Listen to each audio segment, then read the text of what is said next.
অন্তর্বর্তীকালীন সরকার কেন স্বীকার করতেছে না আমরা ব্যর্থ? তারা নিজেদের ব্যর্থতার পরিচয় কেন দিচ্ছে না?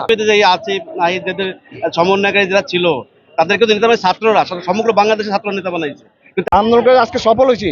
এই আওয়ামী ফেসিবাদ সরকারকে আমরা পতন করাইছি। আজকে পতনের পরে আমরা কি করবো, আশা আছে যে যে আওয়ামী ফেসিবাদ শক্তিকে যারা অপরাধ করেছে তাদেরকে আইনে আওতা আনবো দ্রুত সময়ের জন্য। এবং ছাত্রদের পক্ষে যে দুজন উপদেষ্টা হয়েছে তারা এই পর্যন্ত তাদের কোনো ভূমিকা দেখি নাই।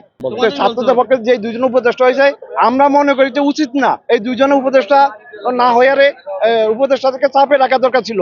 আজকে ছাত্রদের পক্ষ থেকে হইয়ারে আজকে তারা যখন কঠোর অ্যাকশনে না গেছে এই জন্য সারা বাংলাদেশের মানুষের ক্ষোভ সৃষ্টি হয়েছে যে আমরা কোনো বিচার পাবো না। আমাদের ছাত্রদের প্রতিনিধি হইয়া যেহেতু বিচারে আওতা আনে নাই অপরাধীদেরকে, আমরা তাহলে এই বাংলাদেশের বিচার পাবো না।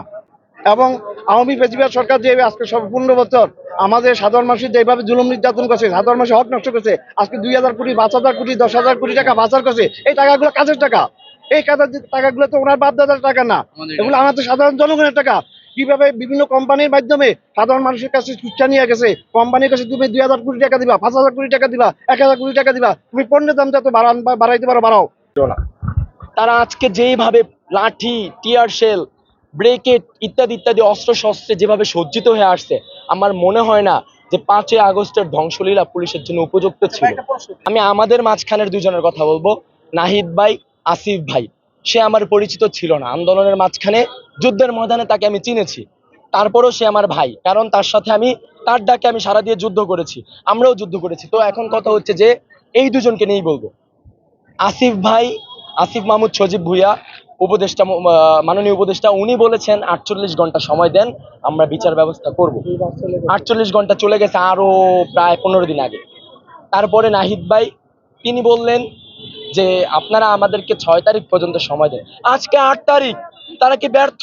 তারা কেন স্বীকার করতেছে না আমরা ব্যর্থ? অন্তর্বর্তীকালীন সরকার কেন স্বীকার করতেছে না আমরা ব্যর্থ? তারা নিজেদের ব্যর্থতার পরিচয় কেন দিচ্ছে না? তারা যদি তাদের দায়িত্ব পালন করতে না পারে, ছেড়ে দেখ। এই বাংলাদেশের মধ্যে অনেক জ্ঞানী, অনেক গুণী, অনেক বুদ্ধিজীবী আছে যারা এই দায়িত্ব পালন করতে পারে। পথে আন্দোলন করে সন্তানরা ছেলেরা ছাত্ররা করেছে, করার পরে আজকে তাদেরকে যে অবস্থান তৈরি করে দিয়েছে এই আসিফ নাহিদ যাদের সমন্বয়কারী যারা ছিল তাদেরকে তো নেতা ছাত্ররা সমগ্র বাংলাদেশের ছাত্র নেতা বানাইছে। কিন্তু তাদের মূল্যায়নটা কোথায়? তাদের তো কোনো একটু মূল্য হচ্ছে। যারা মারা গেল তাদের কোনো খোঁজখবর নেই, যারা আহত হইলো তাদের কোনো খোঁজখবর নেই, তাদের লিস্ট হচ্ছে না, কোনো কিছু অনুদান দেওয়ার কথা বলে আসলে কিন্তু তাদের কিচ্ছু হয়নি। আজকে তাদের এক এক সময় এক একটা মতামত দিয়ে শুধু সান্ত্বনা দিচ্ছে, দেশ পরিচালনা করতেছে। ছাত্ররা যে যুদ্ধটা করলো, যে উদ্দেশ্য নিয়ে যুদ্ধ করলো, স্বৈরাচারী পতন করলো, কিন্তু সেখানে তাদের কি দিল? তাদের তো ভূমিকা এখনো রাজপথেই আছে, তাদের কোনো সমস্যা সমাধান হয়নি। তাদের তো তারা কোনো ন্যায্য বিচার এখন পর্যন্ত পাইছে? কোথাও কোনো ন্যায্য বিচার পাইনি।